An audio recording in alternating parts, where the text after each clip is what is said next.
Ar gali būti, kad valstybei nebeužtenka to, ką jau moka automobilistai? Ar laukia naujas prabangaus automobilio mokestis, kurį jausime visi, ne tik milijonieriai?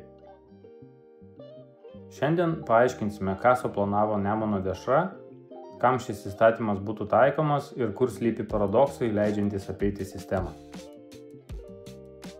Dabartinis registracijos mokestis Lietuvoje. Lengvieji automobiliai apmokestinami pagal CO2 emisijas. Jei emisija iki 130 gramų kilometrui, mokestis nėra taikomas, jei viršija, mokestis nuo maždaug 18 eurų iki daugiau nei 700 eurų. Bet projekte siūloma papildoma taisyklė. Už tam tikros galios automobilius mokestis nuo 1 iki 2% vertės. Jei variklio galia iki 150 kW, nereikia mokėti šio prabangos mokesčio, nebent mašina labai brangi, apie tai vėliau. Jei galia nuo 151 iki 300 kW, 1% nuo automobilio vertės. Jei galia daugiau nei 300 kW, 2% nuo automobilio vertės. Taigi, trumpai sakant, už kiekvieną pergalingą automobilį teks sumokėti papildomai. Ne metinį mokestį, bet mokesčio dalį iškart registruojant. Konkretus pavyzdžiai, kam mokestis būtų taikomas ir kam ne.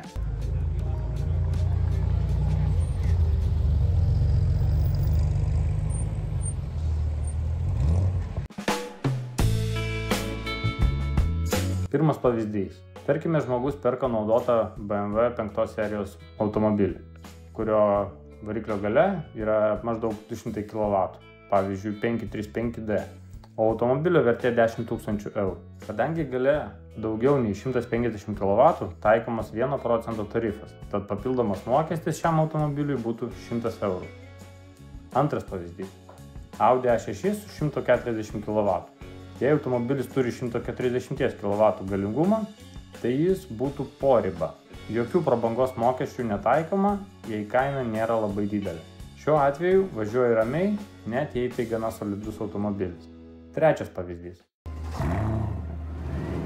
Mercedes AMG arba panašus sportinis automobilis su 350 kW.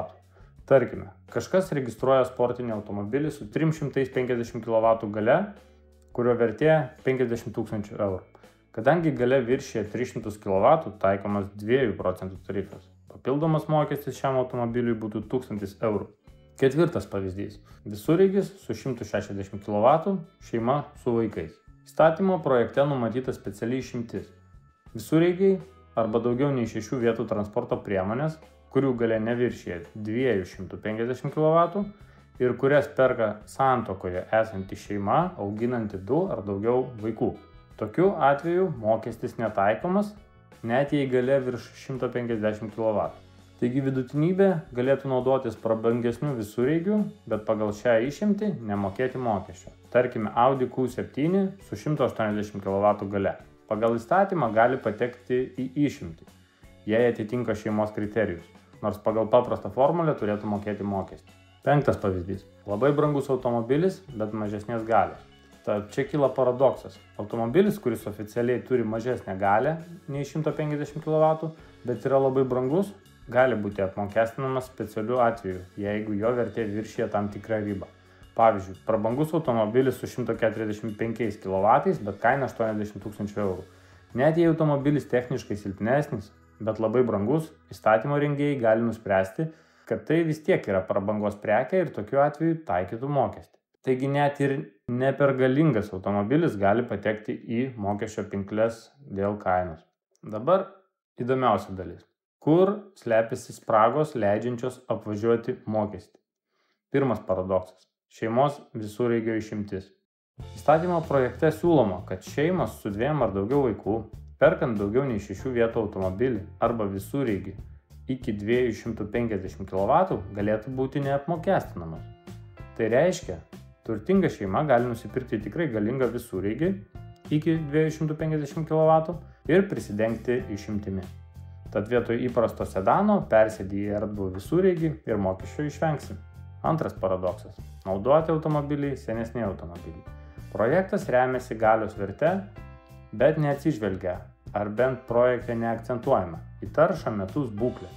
Todėl senas automobilis, pavyzdžiui, su 160 kW galėtų būti registruojamas pigiai, kai vertė labai sumažėjusi. 1% nuo mažos vertės bus vos kelios dešimtis eurų arba mažiau, todėl mokesčio našta simbolinė.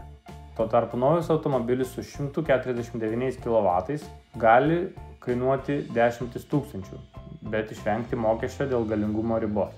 Kaimynių šalių praktika. Ką daro Europoje? Kad būtų aiškiau, Lietuva ne vienintelė, kuris svarsto galingumo ar vertės mokesčius.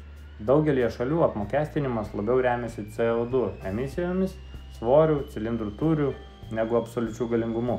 Pavyzdžiui, tam tikrose ES šalyse registracijos mokesčiai priklauso nuo kuriamo CO2 emisijų kategorijos, o ne vien galios. Italijoje, Ispanijoje, Prancūzijoje automobilių apmokestinimo schemos yra sudėtingesnės. Mokesčiai priklauso nuo emisijų, transporto priemonės svorio. Taip pat daug kur taikomi papildomi luxury tax, prabangos mokesčiai. Naujiems automobiliams, ypač jei jų vertė labai didelė arba emisija viršija ribas.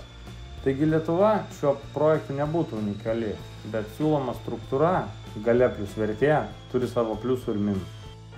Dalis visuomenės tvirtins, kad tai mokesčių padidinimas paprastiems automobilių savininkams. Vertės nustatymas gali būti ginčytinas. Išimtis visureigių vaikų klausimų gali būti kritikuojamos socialiniu aspektu. Turtingesnės šeimos gali prisidengti vaikais ir imti aukštesnės klasės automobilius. Projektas remiasi prielaida, kad galingi automobiliai lygu prabanga. Bet ne visi galingi automobiliai būtinai yra prabangus. Kai kurie naudoti automobiliai nėra prabangos prekė. Taigi, šeimai su 2 vaikais, jei jie pasirinks visureigį arba daugiau nei 6 vietų automobilį, kurio variklio galia neviršija 250 kW, jie galėtų pasinaudoti projekte numatytą išimtimi ir išvengti prabangos mokesčio.